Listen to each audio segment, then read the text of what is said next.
Diyos, aming Yahweh El Shaddai, pinupuri ka namin at pinasasalamatan. Dinadakila sinasamba ang iyong banal at makapangyarihang pangalan. Salamat po sa biyaya ng kaligtasan at sa patuloy mong ginagawa sa aming mga buhay. Diyos, dalangin namin sa gabi ito'y kumilos ka po ng may kalakasan. Ang lahat ng may sakit ay iyong pagalingin sa pangalan ni Jesus. At Diyos, ang mabuting balita na ating pagsasalunan na mapigil tumimo sa aming mga puso at magatid ng kaliwanagan sa mga taong natirindan.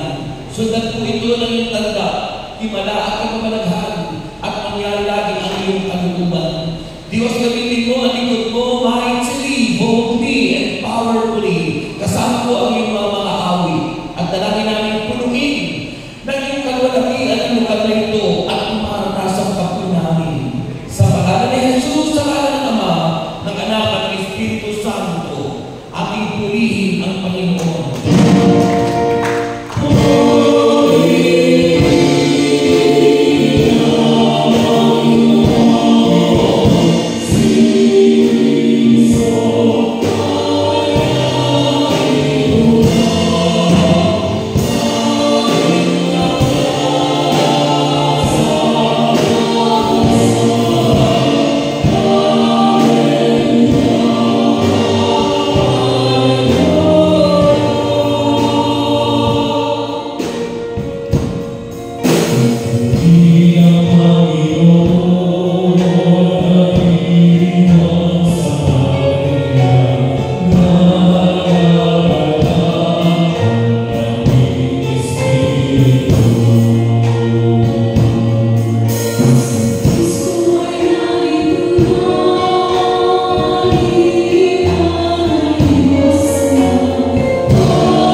Okay.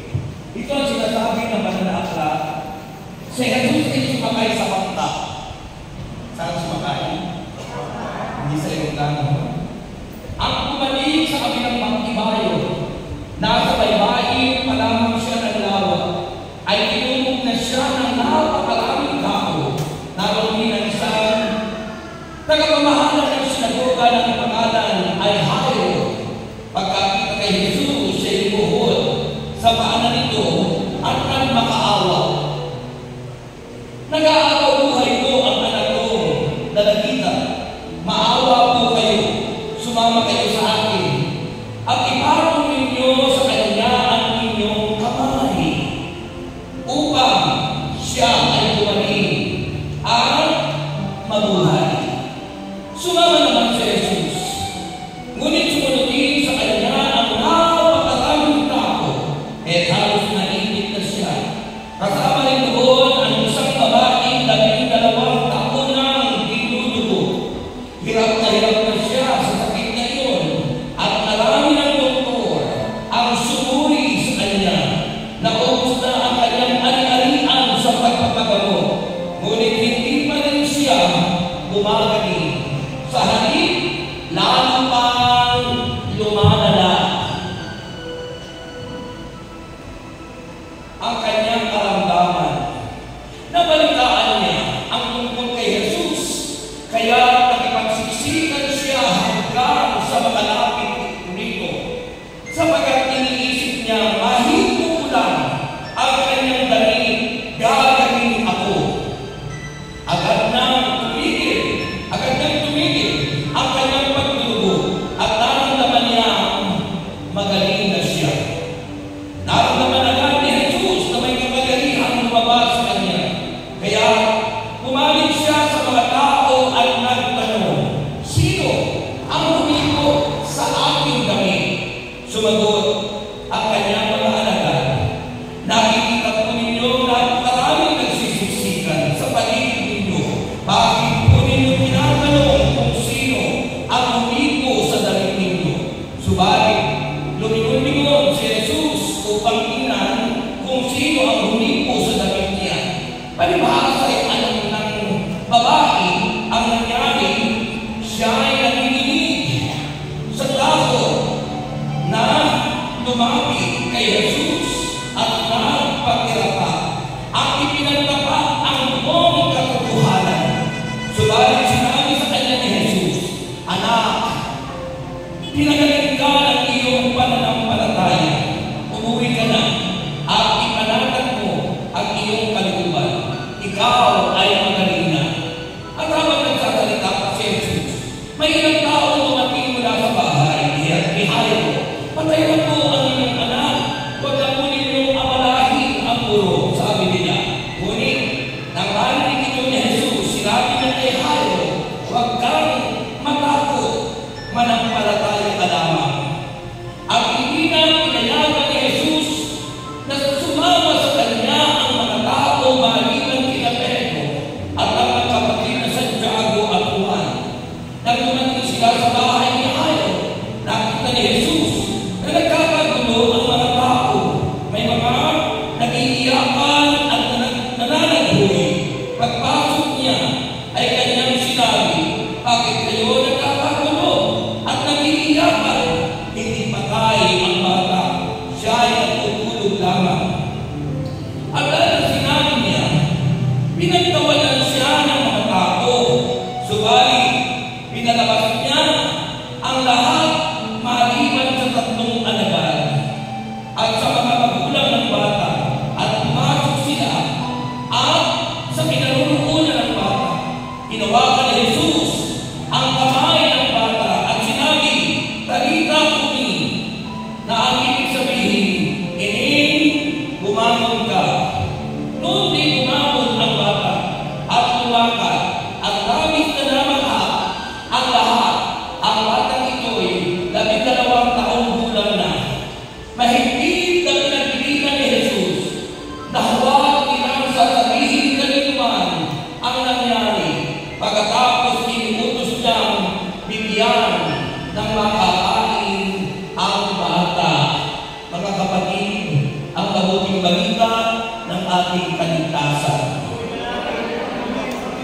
pagpipili kami sa kanyang Diyos. Okay, tayo pinis palawin na sa polo. Hindi kasi maupo. Magandang gabi po. Medyo hinihingan tayo ng pagkakahapon. Kasi nag-return lang tayo. Pero anyway, magandang gabi po sa inyong lahat. Marami pong hindi sumagot. Kawawa naman po kapag tayo rin nag-response to tumutugon, lalo na sa kanyang prayer meeting kasi uuwi po bigo ang mga hindi nakikisabi. Kasi mahalaga po tayong isa na tumutugon kapag tayo tinatanong. Magandang gabi po sa inyong lahat. At dahil kayo lahat ay sumagot, answer prayer na kayo lahat. Amen ba? Actually, hindi ko dapat sasabihin sa inyo na asan. Kaso, biglaan nagkaroon kami ng council meeting kasama ang ating pinamahal na assistant servant leader po, Michael. Ay inabot kami na mula alas 11 ng umaga hanggang mag-aalas 3. Eh, ang aking outreach ay sa, ano nga yun? Yung malayong kami bundok, yan yung sa Batangas. Ano nga yun? Yung kabila, no? Ay, hindi talaga pang-abot. Alam mo, sabihin pa naman nila, pagkatapos ay CNSS yung tema. Yan. Yun po. Kaya po, pinalitan yung outreach ko, pinamili ako kung gusto ko dito. Sabi ko napakabuti ng Diyos. Hindi ko gusto sa mga. Amen. Kaya pag-usapan po natin, ngayong gabi nito, mga kapatid, makinig kayo, sapagkat hindi po sa haba ng mensahe, kundi, sabi ng Bible, sa isang salita lamang na inyong tanggapin, magpipilitrate yun sa inyong buhay, lalo po katatag at yun ang maghahati ng kagalingan sa lahat ng uri ng sakit. Kaya sabi ng Bible, sa isang salita lamang ay gagaling na ako, sabihin nyo. Ayun po. So our topic is your faith has saved and healed you. Your faith, ang pananampalataya mo, ang siyang nagligtas at nagpagaling na sa iyo. Your faith has saved and healed you, mga kapatid. Amen. Naiwala kayo. Amen. Kasi, tandaan mo natin na in the beginning was the Word, He is Jesus, and the Word was with God, and the Word was God. Sa pasimulaan niya ay ang salita si Kristo. Sa pasimula, in the beginning, sabi ng John chapter 1 verse 1, at ang salita ay sumasa Diyos at ang salita ay Diyos. In other words, kung kayo nakikinig ng salita, ito ay salita ng Diyos na magbibigay ng kalakasan, kagalingan, at kaliwanagan sa buhay ng tao. Amen. Meron po tatlong klase ng salita. Logos, ibig sabihin ko ng logos, written word. Written. Nakasulat, Biblia. Meron pong tinatawag na rema, yung po yung spoken word. Yung kagaya ngayon, narinig nyo ang salita ng Diyos. Spoken word. Rema. Ibig sabihin ng rema, may taga, may dating, dumadalo ay sa katawan ng tao, at kapag ito'y may dating sa buhay mo, tulad na nangyari sa babae, agad siyang gumaling. Diba? Pangatlo po yung tinatawag na living word. Ang living word po ay si Kristo, buhay na salita ng Diyos. Kaya tatlong klase po yung tinutukoy na word dito, mga kapatid kay Kristo. So, tandaan po natin, mga kapatid, tandaan mo, sabi nito, your faith has saved and healed you. So, faith ang ating natin pinag-uusapan. Pananampalataya. Diba? Dito sa aking binasa, 2 takbo. Yung babae 12 taon dinudugo. Yung dalagita 12 taon. Ano ang koneksyon ng 12 taon dinudugo sa 12 taon na batang dalagitang pinagaling?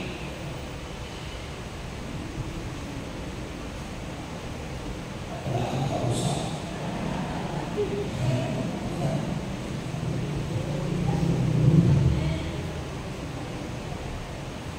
Diba? Tingnan nyo, makikita nyo, no? Pagkatapos po makita natin, sabi ng Panginoon, dito, yung babae po may pananampalataya at yung tatay ng dalagita, si Jairo, makikita nyo po yung kanilang reaction.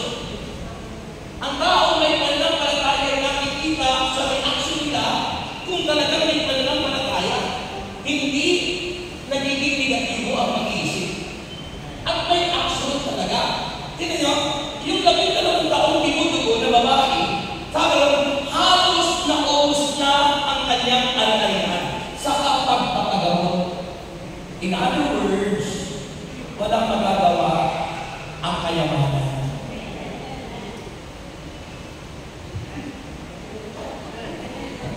Pag dumating sa iyo ang pagsubok na matindi, dahil may purpose ang Diyos, walang magagawa gaano man kalaki ang ating kayamanan, walang magagawa yun sa ating buhay. Pero ang katotohanan, may magagawa ang Diyos. Exodus chapter 15 verse 26. Sabi ko ng Exodus chapter 15 verse 26, I am the God that healeth thee. Ang Diyos ang nagpapagaling. Amen? Diyos po ang nagpapagaling. Ang nagpapagaling po, instrumento lang ng Diyos. Sino ang doktor? Maging tayo. We are all instrument of God. Tayo na ay instrumento ng Diyos. Wala kang kausap. Lahat tayo instrumento ng Diyos. At nakikita po natin, pag tayo po ay natagamit bilang instrumento ng Diyos, doon po dadato yung biyaya ng Panginoon. Doon dadato eh. Parang tingnan yung pag-ibig mo. Doon po dadato yun, mga kapatid. So, ayun po yung pangyayari. Yung 12 taong dinudugo. Tingnan niyo yung reaction niya ng kanyang pananampalataya. Ubus na yung kayamanan, pero inisip niya na mabalitaan niya si Kristo, siya ay pumunta anumang layo at hirap nakipagsiksikan para lamang kamtin ang kagamitan. Nakipagsiksikan. Nagagalit na nga yung mga alagan yun. Dahil nakipagsiksikan yung babae. Pero sabi na sa kanyang sarili, bunga na kanyang pananampalataya, mahihigpo lang. Ang laylayan ng dalit ng Panginoon, sabi niya, gagawin ako. Ang nila. Diba? Di ba pag tayo pumunta sa mga fellowship, nagiging tayo ng reaction natin sa ating pananampalataya. Sabi niya, makalat lang ako, makatapak lang ako doon. Inaantik ko na, answer prayer ako. It is faith. It is faith, mga kapatid. Ha? Pero ang dami mga tao ngayon, nasasabi, hindi pa nagpapalaya sila, pero hindi ganun ang reaction. Hindi ganun ang expression, hindi ganun ang reaction, hindi ganun ang ginagawa. Kaya ang tao na nagpapalaya sa kanila palang ginagawa, sa mga reaction nila, sa mga response nila, nararanasan mo na siya may pananampalataya. Ano nangyari? Sabi ka, sisika siya, ano ang malakas?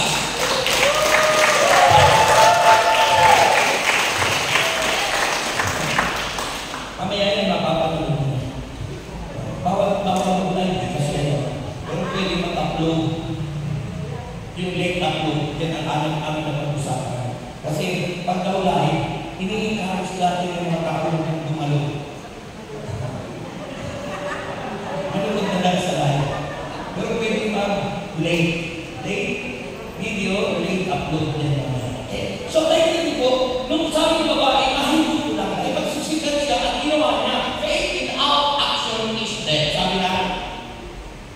Sulat sa Santiago. According to St. James, ang pananampalataya walang kalakip na gawa ay tapat. Kaya lahat ng ating pananampalataya nakikita sa paggawa, pagkilos. Diba? Sabi ng Mateo 7, Matthew chapter 7, mula doon sa mga talata 7, sabi ng Panginoon, kumato ka, ikaw ay bubuksan. Unang-unang sabi ay, humingi ka. Kumato ka. Humanap ka. Masusunod mo. That is faith in action. Kahit kadasal ng dasal, kung yung pananampalataya mo yung pag-aal, sa isip mo lang, sa labi mo lang, walang nangyayari sa buhay mo. Kasi po, ang blessing ni God, hindi po bumabagsak. Hinahanap yun. Kaya sabi ng Panginoon, seek ye first. Hinahanapin siya. Yes, God will supply all our needs. Sabi ng Philippians 4:19, God will supply all our needs. Pero, kailan mangyayari yun? Na isusupply sa iyo. When you started to have faith in your life. Kapag nag-umpisa na mag-operate yung pananampalataya mo sa buhay mo, mangyayari lahat ng iniisip at ginagawa mo. Amen? Madalas sabi ng sermon leader, kung ano yung isipin at sabihin, yun ang mangyayari sa iyo. Because it is faith. Yun ay pananampalataya. At sinabi ng Proverbs 18, life and death is on the tip of our tongue. Ang buhay at kamatayan ay sa dulo ng dila natin nakasalanan. Kapag ang tao may pananampalataya, hindi yan dapat magutawi sa bibig mo ang mga negatibo, kundi laging positibo ang dapat magutawi sa ating mga bibig. Always think positive. Like for example sa gospel natin, diba? Pinagsabihan ng Panginoon ang mga tao sa bahay ni Hano. Kasi ang iingay nila, nag-iiyakan na, nagtatalisan at iniisip nila patay na yung bata. Pero ano sabi ng Panginoon? Faith, God's kind of faith. Pananampalataya tulad ng sa Diyos, kay Jesus. Sabi ni Jesus, hindi patay ang bata, natutulog lang.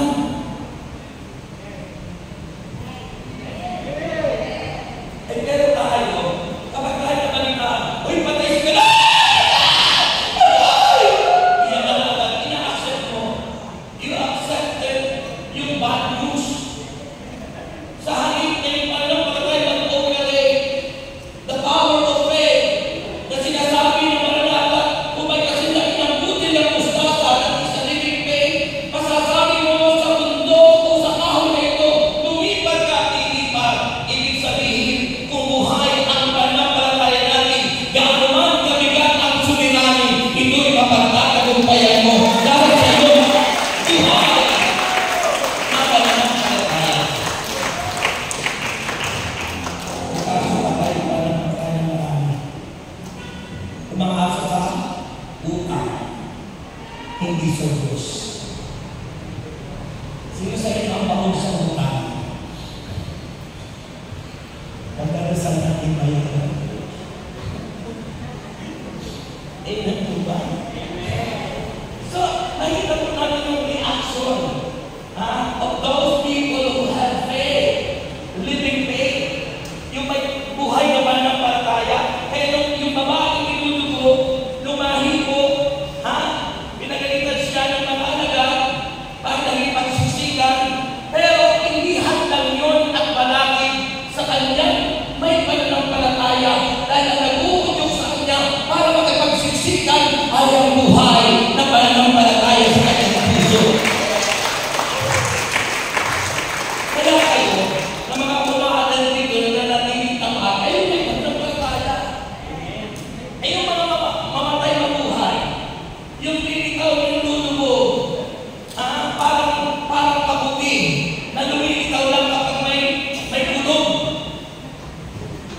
At tumutubo yung kamuti sa dumi ng kalabaw.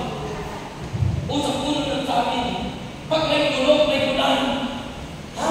Ganun minsan yung ibang may pananampalataya daw. Seasonal at Christian. Makikita mo lang sila sa fellowship kapag maganda ang panahon.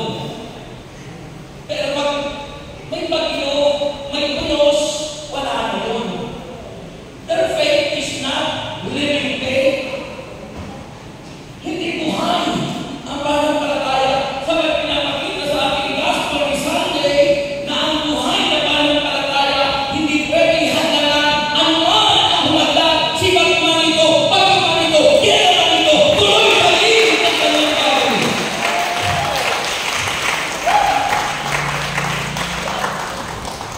At nangyari na-receive ng babae ang kanyang answered prayer. Diba? Nang hindi po niya, bigla siyang gumaling. Instant. At ang sabi ni Jesus, sino ang humingi sa akin? Sabi ng mga alagad kami, nagtatanong ka, ang dami-daming tao. Ano naman kami magbantay na nagtatanong, alam sino ang humingi sa iyo? Kung galing yung mga disciples sumagot sa Panginoon, para sila makabos. Diba? Pero sabi mo, sino yung humingi sa akin? Nagtatanong ang Panginoon, nagagalit yung mga disciples. Alam mo naman, Panginoon, ang makarami nagsisusik ang maraming tao. Tatanungin mo kami kung sino yung humingi sa iyo. Pero nagpaninali na ang Panginoon. At nang nakita niya yung babae na nanginginig, natatakot dahil akala niya yung pagkakagitan siya. Pero nang lumapit ang Panginoon at yung babae na lumapit kay Kristo, inamin na siya ang humipo. Nanginginig na inamin niya at nagpatiyapa. Tanda ng pagsambat, pagkilala na si Kristo hindi tao, na si Kristo Diyos sa totoo na nakatawagan. Lumuhod! At sinama si Jesus. Iba po yung tao sa Diyos na nagkatawang tao. Yung iba, tao lang daw si Jesus. Mangyayari ng pagdating ng panahon, mapapahiya sila. Sabi ng Philippians chapter 2, that every knee shall bow and every tongue confess. Every lahat ay luluhod kay Kristo at the end of this world. At sasabihin ng lahat na, He is Lord. He is Lord. He has risen from the dead, and He is Lord. Lahat ng nasa lupa sa ilalim ng lupa ay luluhod kay Kristo. Paano sila? Dahil sumasampalataya kay Kristo, mapapahiya silang lahat sapagkat ang lahat ng nilikha ng Panginoon ay pag-iisahin sa ating Panginoon sa Kristo na siya ay tagapagligtas ng lahat ng tao. Sabi ng Acts 4:12, kay Kristo lang matatagpuan ang kaligtasan at walang ibang pangalan na ibigay sa sino ng langit sa ikaliligtas ng marami. Ito na sabi ni Jesus sa babaeng tinutubong pinagaling, anak, umuwi ka na, pinagaling ka na, dahil sa iyong pananampalataya.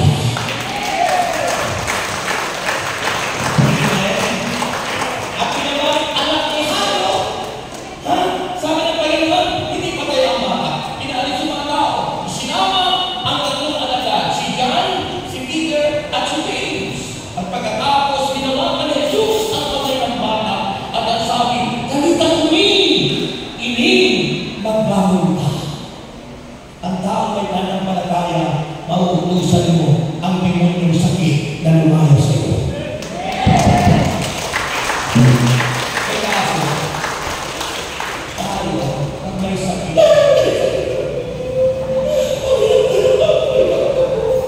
inaangkin mo yung disyo. You're claiming what is not yours.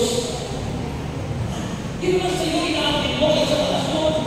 Ang lahat ng sakit hindi galing sa Diyos. God only allowed those things to happen to us. Bakit? Pinapagsubok at gaano ka katatag at gaano ka katindi na manampalataya sa Diyos.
ka maaano, hindi ka mamamatay. At ang sabi ng Bible, at ang sinong mapatukan ng inyong mga kamay at may sakit ay gagaling!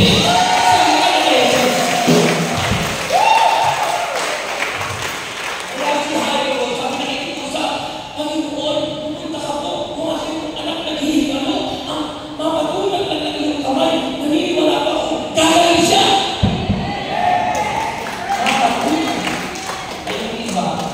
Gusto nang papatong ng kabalayong parang umiiwas. Pinapatungan ng mga picture. Bakit? Ibang paliwala, para mag-transfer sa kanya sa Spirit. Mga kapatid, faith must be alive. And you know, by minutes. And you know, sabi ng Romans 10:17, faith is coming by hearing and hearing by the Word of God. Ang pananampalatayang totoo, buhay, ay nakukuha sa pakikinig at sa patuloy na pakikinig ng salita ng Diyos. Kaya po talaga pumalagpak ang mga senior citizen.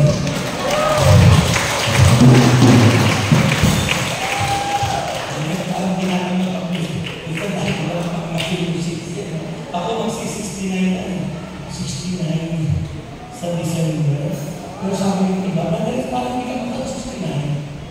Parang 38 years old ka na. So, tandaan nyo po mga kapatid, ang pananampalataya, kaya kayo nandito, matatatag kayo, kasi lagi kayong present na makinig. Yung lagi po dumadalo sa gawain ng Panginoon, matatag yan ang pananampalataya. Hindi ka ba tayo mabuhay? Sulpot-sulpot lang, para ka lang yung palitaw. Pag nagluluto ka ng palitaw, makinig ng tubig, at inuhulog mo yung kung ano, lilitaw, amay lang tulog mo naman. Kasi yung unang bumibigan, tulog. Huwag kayo magpipalitaw ang pananampalataya, lulubog lilitaw sa dumi ng kalabaw, para kamuti. Bigla lilitaw yung kamuti, dahil biglang pumulong ka na lakas, o tawag kamuti. Mga kapatid, tandaan nyo, sabi ng Hosea 4:6, makinig. Sabi ng Hosea chapter 4 verse 6, my people are perished and destroyed for their lack of knowledge. Ang aking bayan na niya ay napapahamak at namamatay dahil sa kanilang kamangmangan. Bakit mangmang? Ayaw makinig. At ang mangmang walang pananampalataya. Ignorant. Ayaw ng Panginoon na tayo maging ignorant. Mangmang. Kasi namamatay. Alam ibig sabihin na namamatay? Dalawang uri. Kamatayang espiritual at kamatayang pisikal. Kamatayang espiritual pagkawalay sa Diyos dahil sa kawalan ng pananampalataya.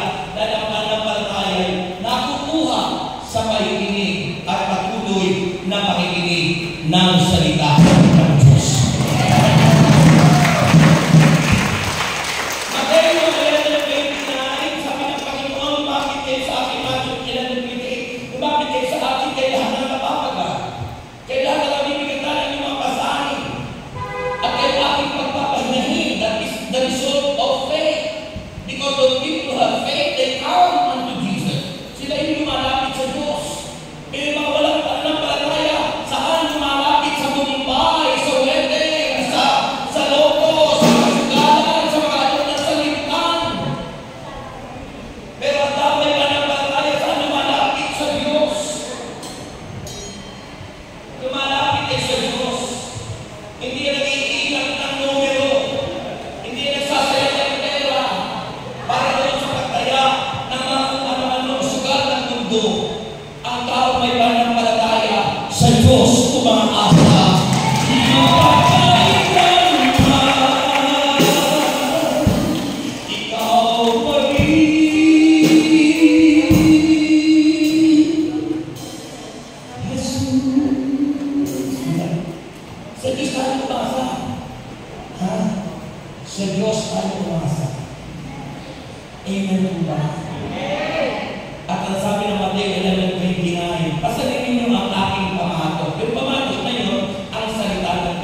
ng Diyos na tayo mamatay spiritually.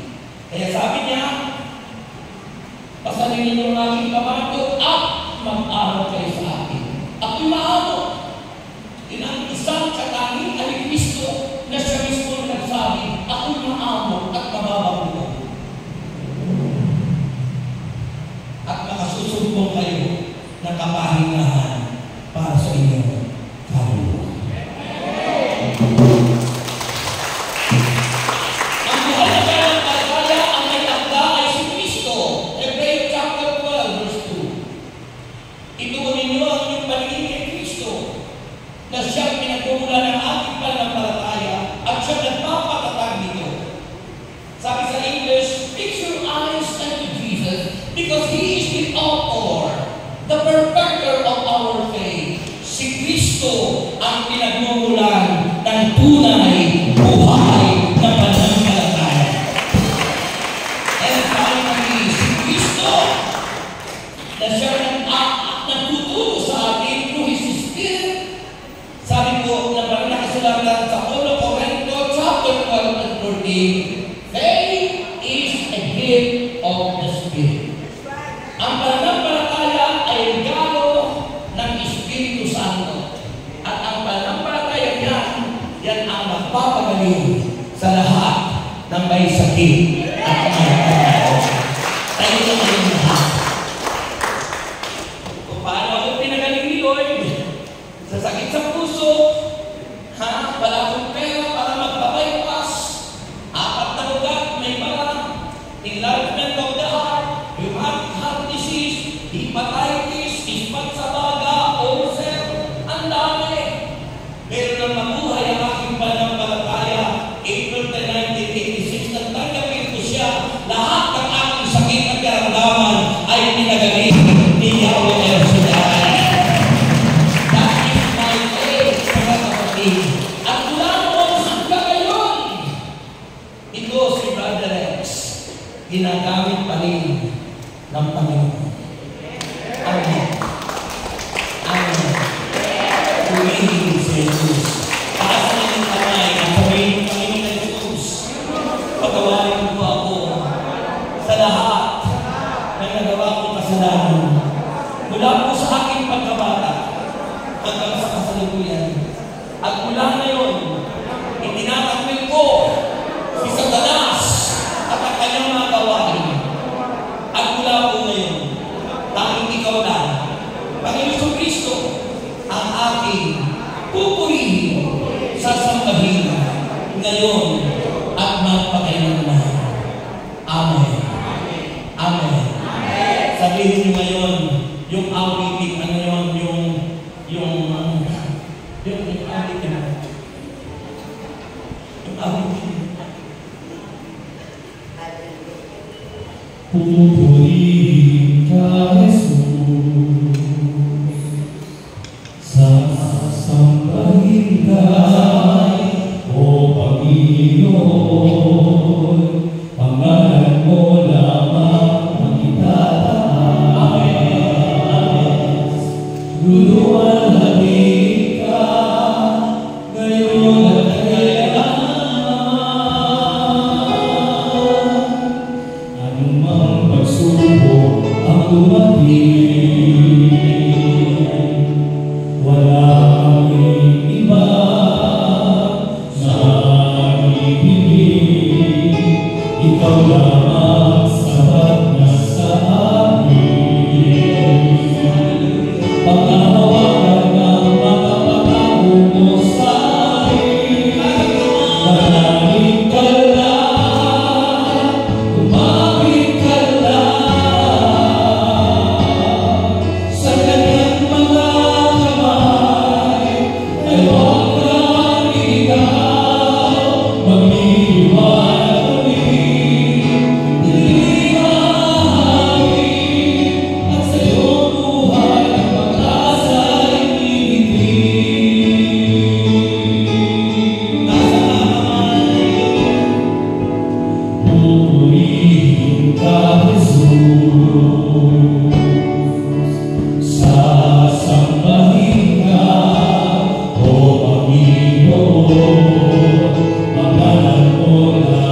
declare it. In the name of Jesus, Lord. And by the power of the Holy Spirit, Lord, I claim that power is now moving in this place. And I pray to heal them, Lord. I pray, Lord, pagalihin po silang lahat. At sinasabay ko lahat ng uri ng sakit at karamdaman. In the name of Jesus Christ, get out! Go! Get out! Go! In Jesus' name. In Jesus' name. And I pray, Lord God, your power, your anointing, cover them with your precious blood. And make us holy and worthy, Lord. Makalakad kami na may kamalanan. Maisabuhay namin ang iyong salita at laging mangyari sa aming buhay ang iyong kalooban. Sa pangalan ni Jesus, basta't manalig ng kami, Panginoon. Manalig ka lang. Kapit ka lang. Sa kanyang mga kamay, ay huwag kang iiwan. Pag-iwan uli, dilim ang hahawi, at sa iyong buhay ang pag-asay. Manalig ka lang, kapatid, ka lang. Lumapit ka lang. Sa kanyang mga kamay, ay huwag kang iiwan. Pag-iwan uli, dilim ang hahawi, at sa iyong buhay ang pag-asay ibigin. At sa iyong buhay ang pag-asay ibigin. At sa iyong buhay ang pag-asay ibigin. Palapakan natin si Lord.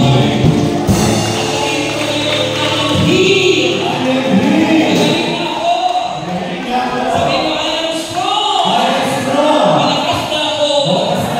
Sabihin mo, I am rich. I am rich. Mayaman na ako. Because of what the Lord has done for us.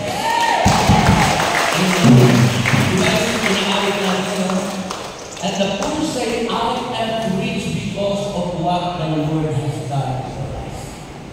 Yan. Pag lagi yung dinigler, di ba? Parang ang proclamation, confession, proclamation, declaration. You need to confess. Sabihin mo lagi, I am big, I am strong, I am rich, I am young, I am handsome. Declare it in every morning. Because there is power. Because kaya ako nagiging good health lagi.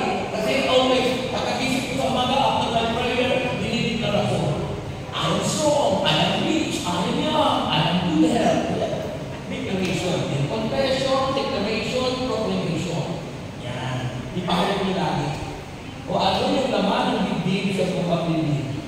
Pag laman ng bibig mo, Isu Kristo na nilalabas sa iyo.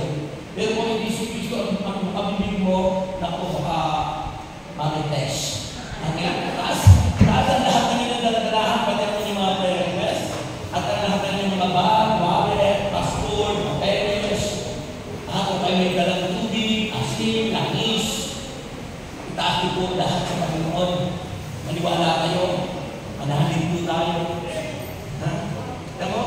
Kami, hindi namin nakalain na, akala ko habang panahon ako dyan sa bikutan, ang buhay ng tao parang bulong. Sa kami nakatira ngayon, sa multinational village, at mayroon pa kaming unit ng mansion sa Tower 1. Cash po yun, hindi utang. Mayroon kabuti ang Panginoon. Kaya, it is by faith, ang nanampalataya.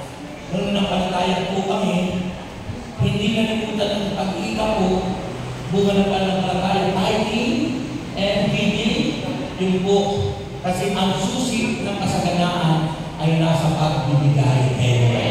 Ama namin Diyos, nagpasalan lahat ng ito, ang mga kanyuasin, langis, Biblia, wallet, passport, papeles, lahat-lahat po Panginoon ang aming daladalahan ngayon.